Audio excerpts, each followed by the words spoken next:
Yaorana, merci de nous rejoindre sur TNTV pour votre journal. Tout de suite, les titres.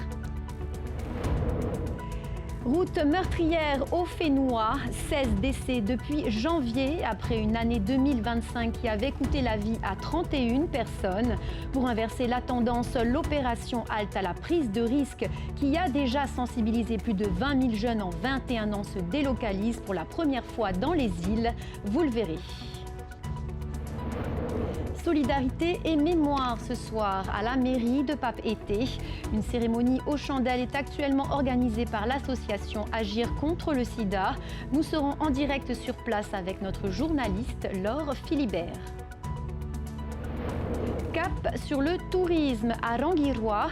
L'atoll doit recevoir 77 escales de paquebots cette année. Le point dans ce journal sur les aménagements en cours pour améliorer l'accueil des croisiéristes. Et puis comme chaque dimanche, le tour de l'actualité sportive en deuxième partie de journal. Aquathlon, VAA, course à pied, rugby ou encore football. Oriano Tefau nous rejoindra en plateau pour le grand JT Sport.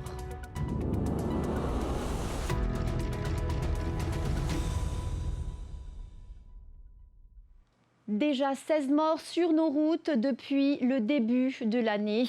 Face à ce bilan dramatique qui touche souvent les jeunes, l'opération Halte à la prise de risque poursuit sa mission de prévention. Et ce samedi a marqué une grande première. Le dispositif s'est délocalisé aux îles sous le vent où une soixantaine de jeunes a pu être formés. Le reportage de Laure Philibert, Jessica Doucet sur les images de Julien Vescovali.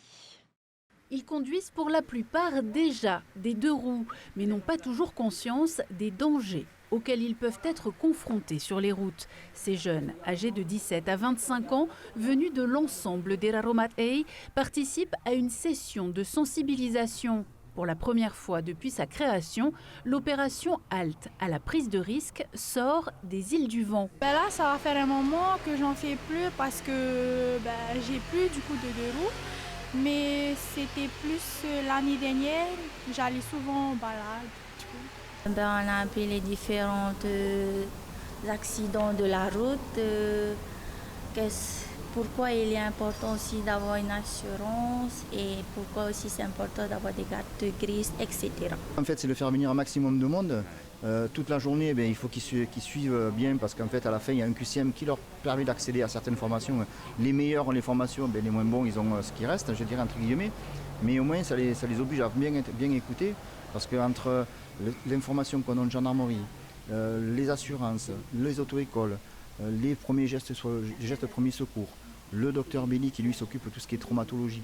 En fait, on les sensibilise toute la journée et à la fin de la journée, on fait un QCM sur tout ce qu'on a dit sur toute la journée.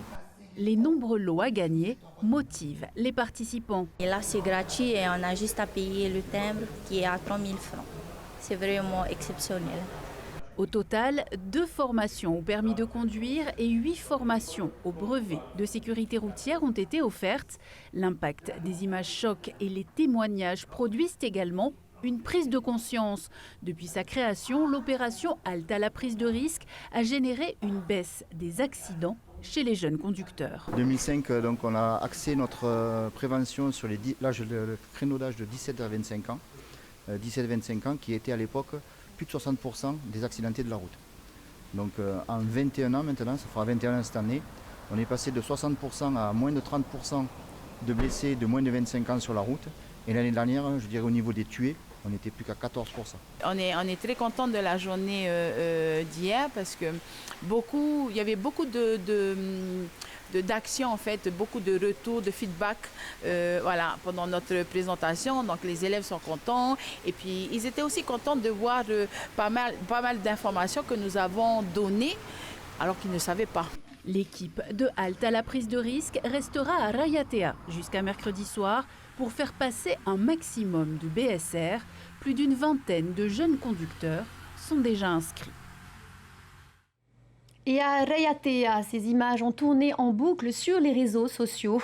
On est sur le plan d'eau de Uturere où la cohabitation entre riverains et plaisanciers est tendue. En plein jour, on y voit un groupe de jeunes monter sur des bateaux et dérober du matériel à bord. Des actes immédiatement condamnés par le vice-président de l'association de riverains, Uturere Imiravea. On l'écoute, il est interrogé par Jessica Doucet. Ça devait arriver un jour, ça va arriver ce genre de situation si on ne prend pas en main, hein. On ne cautionne pas ce genre de comportement. Hein. Ce n'est pas des jeunes de notre quartier, déjà on ne les connaît pas. On ne connaît pas ce bateau-là et on ne connaît pas en fait ce comportement-là. Ben, je ne sais pas s'ils ont profité de la situation, parce qu'apparemment on voit qu'ils sont pas dans leur état naturel. Hein. On voit qu'ils sont drogués ou ils sont peut-être sous l'emprise de l'alcool. Donc le travail qui a été fait dernièrement par l'association et par toutes les personnes qui étaient présentes, il ne faut pas que ce travail soit sali par ce comportement-là des jeunes d'hier. Hein. Le corps sans vie d'un sexagénaire a été découvert ce dimanche après-midi à son domicile d'Utumaoro à Punaouia. C'est son neveu qui a fait la macabre découverte. Selon les premières constatations des gendarmes sur place, le décès de cet homme qui vivait seul remonterait à plusieurs jours. Un moment de recueillement et de mémoire ce soir. L'association Agir contre le sida organise actuellement sa traditionnelle cérémonie aux chandelles dans les jardins de la mairie de Papeete. Un hommage vibrant aux victimes du sida au Fénois qui s'inscrit dans un élan de solidarité internationale. Entre témoignages, chants et discours, la soirée se clôturera par l'allumage des bougies en souvenir des Polynésiens décédés de cette maladie. En direct de la mairie de Papeete, on retrouve nos journalistes Laure Philibert et Jessica Doucet. Laure, bonsoir. Quel est le bilan actuel de l'évolution des contaminations au Fénois ? Alors dans un premier temps, je vous emmène ici avec moi sur le parvis de la mairie de Papeete où une soixantaine de personnes sont installées et elles viennent d'allumer à la tombée de la nuit les bougies, 225 bougies, vous les voyez peut-être derrière moi. Elles forment un grand ruban, le ruban rouge, symbole de la solidarité envers les personnes atteintes du VIH. Alors on a 225 bougies ici en soutien aux 225 personnes qui sont atteintes aujourd'hui du virus, du VIH, du VIH ici au Fénois. Alors sur place, des associations, des confessions religieuses, des particuliers aussi qui se sentent concernés et puis des professionnels de santé. À mes côtés, Tautelam Yaorana. Bienvenue sur TNTV. Alors vous êtes le médecin référent de l'association Agir contre le sida et aujourd'hui vous allez nous en dire un peu plus sur cette situation au Fénois. Les chiffres augmentent depuis quelques mois, depuis quelques années même, on le sait. On avait 26 personnes diagnostiquées l'année dernière. 10 depuis le début de cette année. Il y a une tendance au relâchement en matière de protection. Absolument, on le voit non seulement pour le VIH-Sida, mais également pour les autres IST, puisque c'est les mêmes voies de transmission. Et les autres IST ont commencé à remonter sur le Fénois dans les années 2015 par là. Et la tendance continue à poursuivre. Là. Et c'est la raison pour laquelle les autorités publiques sont en train de remettre en place les programmes de prévention pour justement avertir la population pour prendre les mesures de précaution que chacun devrait faire pour soi, pour empêcher la propagation de ces maladies. On a tendance à se sentir à l'abri parce qu'on est sur une île et on a l'impression que le virus ne peut pas arriver jusqu'ici en masse en tous les cas. En fait, ça fait plus de 30 ans que je travaille là-dedans. Le virus est arrivé ici au début de l'épidémie, de la pandémie. C'était dans les débuts des années 80 comme ailleurs dans le monde. Non, le virus est bien installé sur le territoire et il faut faire très attention. Vous avez identifié des clusters ici, peut-être à Tahiti, en tout cas au Fénois, des clusters font rage et des comportements également dangereux. Absolument. Disons qu'on a eu de la chance d'avoir une analyse assez pointue à ce sujet-là et on sait qu'il y a une souche virale particulière qui circule dans la population ici, qui touche plus d'une 25 personnes, si mes souvenirs sont bons. Et ça veut dire qu'en fait, il y a un réseau d'échanges qui, à partir des personnes qu'on appelle des supercontaminateurs, et qui diffusent ça. On voit également parmi nos patients, parmi les 220 quelques personnes qui sont diagnostiquées et déclarées, il y a entre 10 et 20 personnes qui sont perdues de vue, qui ne sont pas suivies, qui ne se traitent pas, qui ont des difficultés par ailleurs et qui ont des échanges également sexuels et qui risquent de contaminer leurs partenaires. Et parmi eux, il y a des travailleurs du sexe aussi. Et donc c'est pourquoi je m'inquiète pour la propagation de ce virus dans ce contexte. La tendance aux réseaux sociaux n'aide pas non plus, puisque les personnes qui se contactent via les applications ne se connaissent pas forcément, et du coup c'est compliqué de remonter à l'origine de ces clusters. Absolument. Avant, c'était difficile d'avoir des relations sexuelles, mais c'est plus facile pour nous, professionnels, de retracer les sujets contacts. Maintenant, c'est le contraire. C'est très facile d'avoir des rapports sexuels, mais de façon anonyme. Et pour nous, professionnels de santé, lorsqu'on détecte quelqu'un, on ne peut pas remonter à la source pour essayer de couper la transmission. C'est extrêmement compliqué actuellement. Ce soir, cette cérémonie aux chandelles, c'est avant tout un moment de solidarité envers les patients et leurs familles. Oui, c'est un moment pour rappeler notre humanité, pour rappeler la solidarité vis-à-vis des patients, mais aussi de leur famille, parce que parmi ceux qui sont décédés, parfois la famille se trouve aussi en difficulté. Je pense que c'est un geste de solidarité qui est d'autant plus important qu'en ce moment, dans le monde, il y a un recul des droits, notamment des gens qui sont les plus exposés à cette maladie.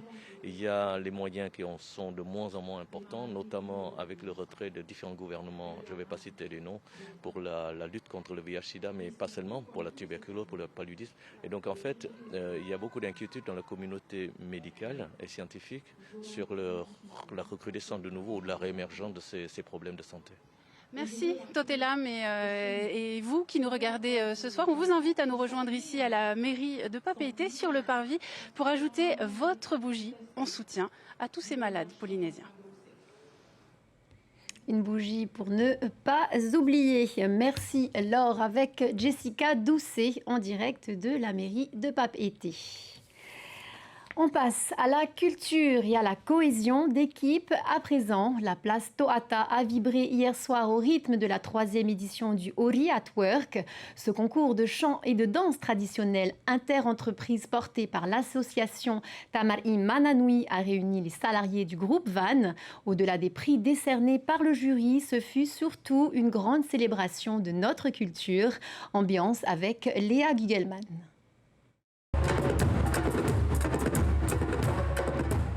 Tambour, chant et danse. Les salariés des sociétés du groupe Van ont troqué leur habit de travail pour des costumes traditionnels. À l'occasion du Ori at Work, 7 groupes se sont affrontés sur la scène de Toata devant un public ravi.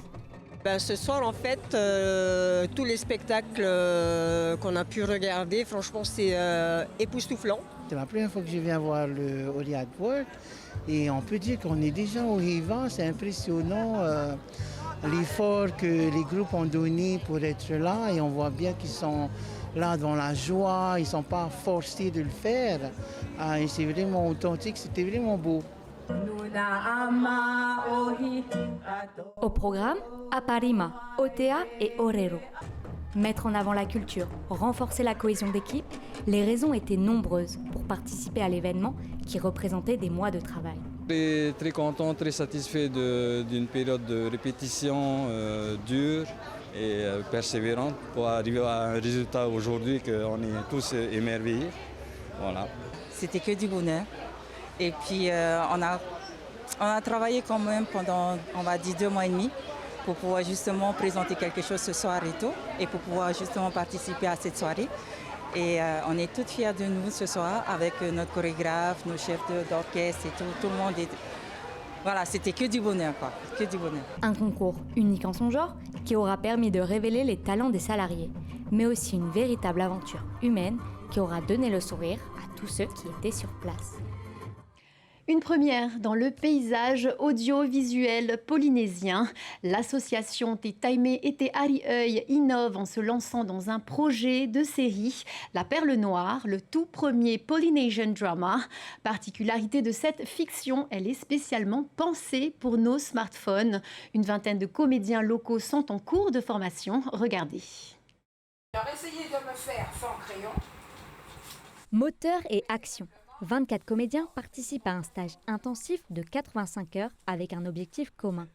Donner vie à la série Perles Noires. Un projet ambitieux qui souhaite révéler les talents de la Polynésie, qu'ils soient acteurs confirmés ou nouveaux visages de la scène locale. Ce stage, franchement, je me redécouvre. Je me redécouvre par rapport déjà à comment exprimer sa parole en face des gens, travailler son apparence, savoir s'exprimer devant toute personne que tu ne connais pas forcément. Ce qui m'a poussée, c'est que j'ai toujours voulu un petit peu faire de l'acting quand j'étais petite. Et à cause de ma timidité, j'ai jamais vraiment osé. Et là, je me suis dit que c'était l'occasion de le faire, donc voilà.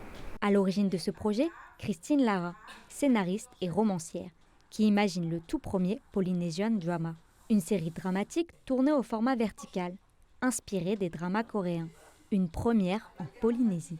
C'est un genre qui est en train de se développer à une très grande vitesse quand on imagine qu'il y a plus d'1 milliard de personnes à regarder des séries sur smartphone, par exemple. Les Polynésiens regardent beaucoup déjà, sans savoir que ça s'appelle P-drama, K-drama, C-drama. Pour eux, on leur dit short. Et donc là, ils reconnaissent. Quand on leur dit « Ah, il y a un short, tu regardes ?» Oui, ils regardent. Mais malgré l'enthousiasme des participants, l'avenir de la série reste aujourd'hui incertain, faute de financement.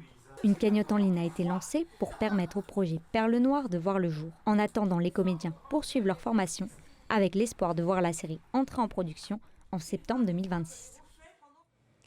Direction les Tuamotu à présent. L'atoll de Rangiroa peaufine ses infrastructures pour le tourisme. Les travaux d'aménagement se poursuivent sur le site de Papaputa afin d'optimiser le confort et l'accueil des visiteurs.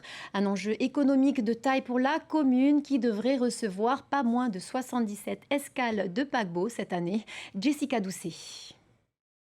Le site de Papaputa poursuit sa transformation. Après le ponton de 96 mètres livré en avril 2024, une nouvelle phase de travaux est engagée. Il porte cette fois sur l'aménagement de sanitaires, d'un farepot et d'un faremanihini, un équipement essentiel pour l'accueil des croisiéristes. On l'attend avec impatience. À une époque, au mois de février-mars, on avait des paquebots, puis après plus rien. Là, aujourd'hui, on en a toute l'année. Donc c'est bien pour tout le monde. Le but du jeu aussi, c'est d'occuper les croisiéristes qui n'ont ni excursion, ni plongée, qui restent sur le site, à la plage et avec un lieu dédié à ça. Le projet vise également à créer un espace adapté où artisans et prestataires locaux pourront s'installer et proposer leurs services dans de bonnes conditions. Qu'est-ce qu'il est prévu de faire avec ce farepot? C'est pour mettre, entre autres, les mamans là, à l'intérieur. Alors on aura des toilettes dignes de ce nom aussi. C'est quand même le minimum pour les croisiéristes. Et après, à nous, au comité, d'imaginer les manifestations, de le faire vivre, cet espace. Voilà. Un petit développement de ce côté-là? Oui, ça c'est à voir avec le bureau, mais c'est vrai qu'on y pense. La livraison du chantier est prévue pour ce premier semestre 2026. Son coût s'élève à un peu plus de 70 millions de francs, financés intégralement par le pays. Avec ces nouveaux aménagements, Papaputa devient un site clé pour l'accueil des croisiéristes, un projet indispensable pour le développement touristique et économique de Rangiroa. Voilà pour l'essentiel de l'actualité de ce soir. On poursuit tout de suite avec le grand JT Sport. Oriano Tefau nous a rejoint sur le plateau. Bonsoir Oriano. Yorana Memiti, merci à toi pour ces informations et bonne soirée à toi. Quant à nous, on se retrouve tout de suite avec de l'aquathlon, du VAD, de la course à pied et des sports collectifs. Allez, sans perdre un instant, place au grand JT Sport.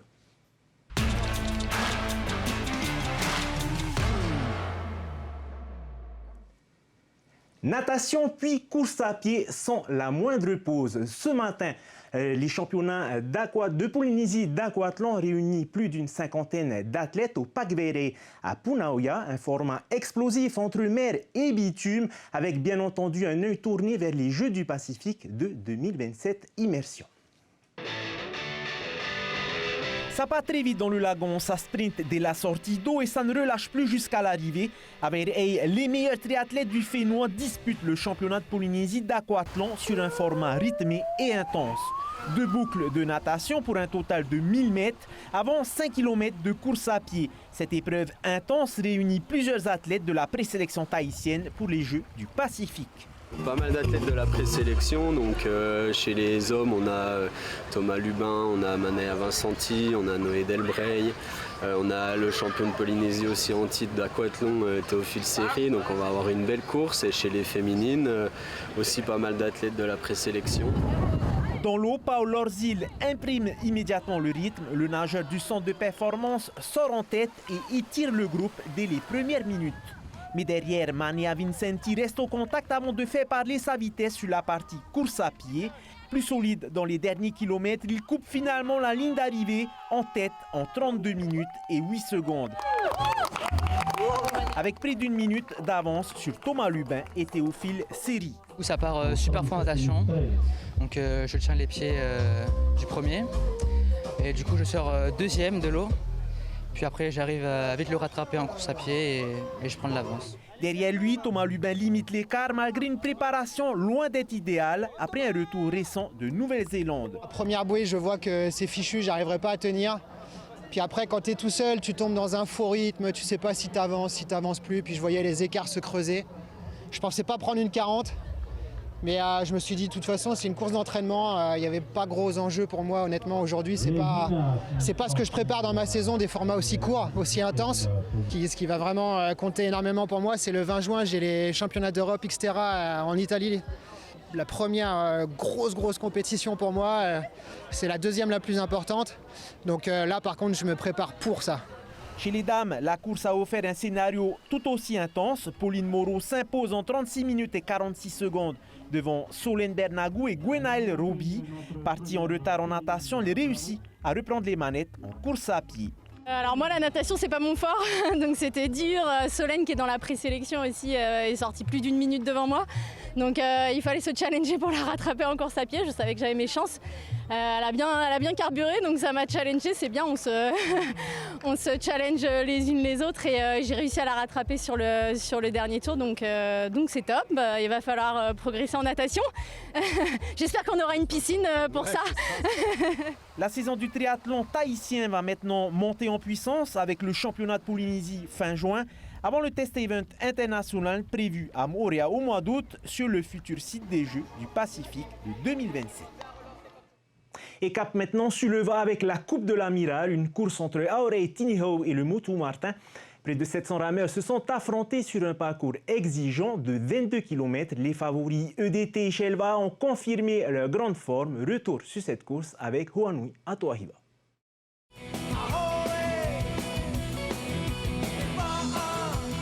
Hier, honneur aux vétérans 40 ans et 50 ans qui donnent le départ de la Coupe de l'Amiral. Au programme 22 km entre Aorei Tinihau et le Motu Martin. Au premier virage, c'est l'équipe de Matahari qui vire en tête. Mais les grands favoris EDT qui avaient pris un mauvais départ remontent progressivement sur leurs concurrents. Une fois en tête, ils ne la lâcheront plus et s'imposent en 1h41 minutes. On a eu un petit cafouillage un peu au début, on est parti sans notre barreur. Et sur les conversations, on fait marche arrière, on a récupéré notre barreur et ensuite on est parti. Et voilà, l'objectif c'était d'être devant et de surtout calmer, de trouver notre vitesse de croisière. En fait, on est venu aussi pour s'entraîner en V6. Je pense qu'on finit 1 et 3, donc c'est de bon augure pour la Vodafone aussi. Dans la course sereine, Shelva n'a laissé aucune ouverture à ses adversaires. Rapidement en tête dès les premiers coups de rame, l'équipage au coquillage impose son rythme jusqu'au bout. Intouchables, les rameurs de Shell franchissent la ligne d'arrivée en 1h35 minutes et 9 secondes. On a réussi à bien placer notre gameplay qu'on avait prévu avec le coach. Bien sorti par Outcast, parce que si tu n'es pas derrière, tu sais qu'il y a le paquet. Et voilà, content que ça a marché aujourd'hui. Malgré qu'il n'y a pas toutes les équipes, on est venu quand même pour jauger le niveau et se mettre un peu dans le bain avant les grandes échéances. La surprise du jour, l'amiral lui-même a tenu à montrer l'exemple et est venu à bout des 22 km avec ses coéquipiers du CMI Témoignant. J'étais très fier d'avoir été une équipe qui m'a proposé de courir avec eux. Ça s'est bien passé, je pense qu'on a eu du mal à caler notre coup au début là, jusqu'à la Pointe Vénus. Et à la Pointe Vénus, on s'est retrouvé un peu au combat avec d'autres pirogues qui nous a permis de bien rentrer dedans et de rien lâcher jusqu'au bout. Chez les femmes, les rameuses de Ihilaniva réalisent le doublé en seniors et vétérans. Prochain rendez-vous pour les passionnés de A, la Tahoe, samedi prochain, en direct sur Tahiti Nui Télévision. Et du plan d'eau de Taoné, on passe au bitume de Pirée de Haroué. Après le VAD, les forces armées ont voulu proposer aussi cette année de la course à pied pour le trophée de l'Amiral. Plus de 250 coureurs étaient sur la ligne de départ. Au programme des parcours de 5 et de 10 km. Tout de suite, le résumé des courses. Kylian Barakosa s'est fait plaisir. Le coureur de Tamari Punaru s'est aligné sur le 5 et le 10 km au trophée de l'Amiral. Sur la première course, il s'est contenté de la 4e place, mais sur le 10 km, Kylian Barakosa n'a laissé aucune chance à la concurrence. En tête de bout en bout entre Aoretiniho et le stade Boris Leontiev à Haroué, il boucle son 10 km en 36 minutes et 49 secondes. Kylian Barakosa devance Jean-Willy Robert et Mathis Neige. L'objectif c'était de partir avec le groupe de tête sans trop se cramer. Après un moment j'ai vu que je pouvais un peu accélérer, du coup j'ai essayé de monter une accélération justement pour distancer un peu le groupe et après maintenir l'écart jusqu'à l'arrivée. Ouais, j'ai vu qu'il n'y avait pas justement les têtes fortes, Damien Trocmé, Félix et tout le monde. Du coup, après je ne savais pas trop qu'est-ce que ça allait donner par rapport aussi aux 5 km que j'avais fait avant, mais l'objectif c'était de décrocher la victoire. Sur le 5 km, la course est dominée sans surprise par Félix Covillon. Du côté des dames, Louise Grogoja affirme son statut de leader de la course à pied au Fénois. C'est bien passé, le parcours était très agréable, un peu dur avec quelques faux plats et à un moment il fallait passer sur l'herbe, mais c'était quand même très agréable et puis j'étais plutôt en forme. C'est plutôt pour me préparer un peu pour les prochaines courses, mais après j'avais quand même envie de participer parce que je sais que l'ambiance était sympa et puis le parcours aussi, on nous avait dit qu'il allait être bien, donc voilà, ça m'a motivé pour venir. Toujours chez les dames, Eva Teripaya s'impose sur le 10 km avec un chrono de 45 minutes et 28 secondes. Les amateurs de course à pied seront de nouveau servis dimanche prochain à Mouria avec une nouvelle édition du Tawati Swimrun. On passe maintenant au jeu collectif et pour décrypter tout ça, notre spécialiste Huanui Atoahiva nous a rejoint en plateau. Yorana Huanui. Yorana Oriano.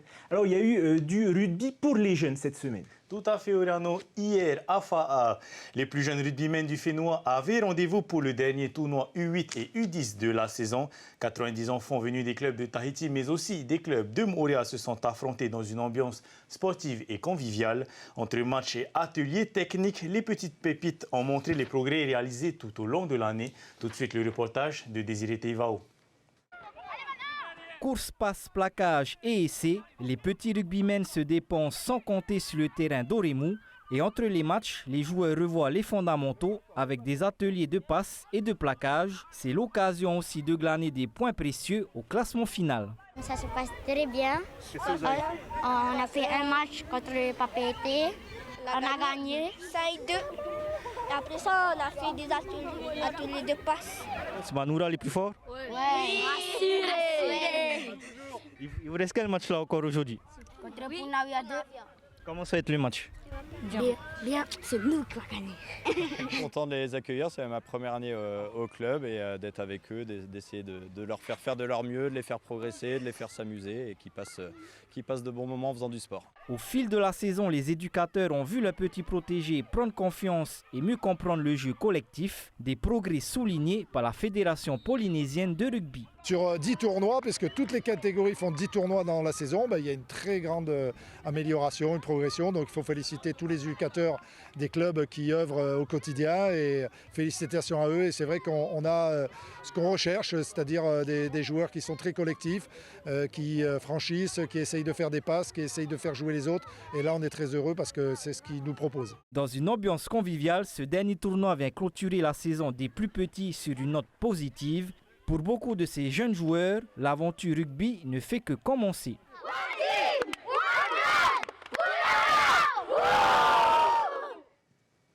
Et on poursuit avec du football et la 13e journée de Ligue 1 avec les play-offs. Vendredi soir, le leader Tefana affrontait Vénus sur la pelouse de Mahina. Dès le début, les joueurs de FAA imposent le rythme et croient ouvrir le score à la 20e minute, mais le but est refusé pour hors-jeu. Score à la pause 0-0. Au retour des vestiaires, Tefana continue de pousser et à la 73e minute, le capitaine Hunoura Maretefo reprend un ballon mal dégagé par le gardien et ouvre le score. Dans les dernières secondes du match, Hunoura enfonce le clou et vient inscrire un doublé. Score final 2-0 pour les jaunes de FAA qui conservent leur première place au classement de la Ligue 1. Et puisqu'on parle de football, Juanui, je sais que les jeunes U11 de l'AS Tamari Punarou sont partis en métropole. Est-ce que tu as eu des nouvelles d'eux? Bien sûr, Oriano, cap tout de suite sur la métropole. Ils sont partis depuis maintenant une semaine en France pour un séjour mêlant compétition et découverte du football français. Engagés près de Montpellier à Saint-Gély-du-Fesque, les jeunes ont livré une belle prestation. 6 victoires, 1 nul et 3 défaites avec 19 buts inscrits pour seulement 6 buts encaissés. Ils repartent même avec le trophée Fair Play de la catégorie U11. Au-delà du terrain, le groupe a aussi vécu une immersion unique avec des visites à Auxerre et Clairefontaine, le centre de formation technique de l'équipe de France. Une expérience riche, marquée aussi par des moments forts, notamment une invitation VIP aux filles de Montpellier. Et voilà, c'était donc tout pour l'actualité des sports collectifs pour cette semaine. Si vous ne savez pas quoi faire le week-end prochain, vous aurez le choix entre du football avec la Ligue des Champions sur le stade de Pirée et de l'autre côté du rugby avec les demi-finales de la Coupe de Polynésie. Merci Juanui. Allez, tout de suite, on enchaîne avec le reste de l'actualité sportive en bref et en images. La Vendée A 2026 aura tenu son suspense jusqu'au bout. Après avoir mis près de 10 minutes d'écart au deuxième sur la première étape, les Marquisiens de Tuaki-Hoé ont eu un peu plus de difficultés sur les étapes suivantes. Les Bretons de Rima-Hereva remportent la deuxième étape de 26 km et LMA s'impose sur la dernière étape longue de 56 km. Mais au final, l'avance de Tuaki-Hoé sur la première étape s'avéra suffisante. Il s'impose au classement général avec un temps cumulé de 10 heures, 1 minute et 24 secondes. Les clubs français Rima-Hereva et LMA complètent le podium. Good looking set here for the Tahitian. La deuxième journée de la New Zealand Pro, la quatrième étape du Tour mondial de surf, aura été fatale aux Tahitiens. Tous s'étaient opposés au gros nom du circuit. Kaoliva s'incline face à Jack Robinson malgré une vague notée 9 points. Vahine Fierro et Tia Zebrowski sont elles aussi éliminées par les championnes du monde, Molly Picklum et Caroline Max. Nos Tahitiens pourront se rattraper lors de la prochaine étape au Salvador du 5 au 15 juin. Clap de fin hier pour la Tahiti Pearl Regatta. Partie mercredi de la baie de Matavai à Mahina, les 14 équipages ont disputé 7 manches entre Tahiti et Moorea. Dans la catégorie cruising, le Marijade s'impose. En division 1, Paihére l'emporte. Et en division 2, l'équipage du Kauna, barré par Alain Troja, a dominé les régates. Une météo exceptionnelle, un plan d'eau merveilleux. La Polynésie, c'est un écrin pour les bateaux. Et puis un équipage monstrueux, quoi. C'est waouh. Il y a un gars de Nouvelle-Zélande, il y a 2 gars de France, et puis des gars, des pointures en voile, quoi. Et ça s'est vu sur l'eau. Donc que du bonheur, que du plaisir. Départ cette semaine pour les athlètes de taekwondo en direction de la métropole avec en ligne de mire les championnats de France. Une quarantaine de compétiteurs des catégories Benjamin à Junior issus de 5 clubs de la Ligue de Polynésie, Tahiti, Moorea et Raiatea vont représenter le Fénois. Les cadets et juniors entreront en lice les 23 et 24 mai avant la Coupe de France prévue le 25 mai. Objectif, défendre les couleurs de la Polynésie française sur la scène nationale. Et le sport va encore faire vibrer le Fénois la semaine prochaine. Du 22 au 29 mai, Mahina vibra au rythme du festival de volleyball New Hiva. Samedi 23 mai, place au spectacle sur l'eau avec la course de va à la Tahoe à suivre en direct sur toutes les plateformes de Tahiti Nui Télévision. Et dimanche 24 mai, direction Moorea pour la swimrun entre Lagon et eau profonde de l'île Sœur. Coup de sifflet final pour le Grand JT Sport. La soirée continue sur TNTV avec votre téléfilm Meurtre, mensonge et mariage, suivi de Zone interdite. Demain, Sophie Guébel vous donne rendez-vous pour le JT et nous on se retrouve dimanche prochain pour une nouvelle dose de sport et d'adrénaline.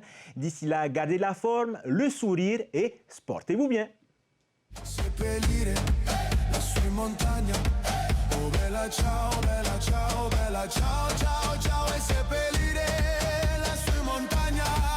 Sotto l'ombra di un bel fiore, le genti che passeranno. Oh bella ciao, bella ciao, bella ciao, ciao, ciao. E le genti che passeranno mi diranno che bel fiore. Questo è il fiore del partigiano. Oh bella ciao, bella ciao. bella ciao ciao ciao, e questo è il fiore del partigiano, morto per la libertà. E questo è il fiore del partigiano, morto per la libertà.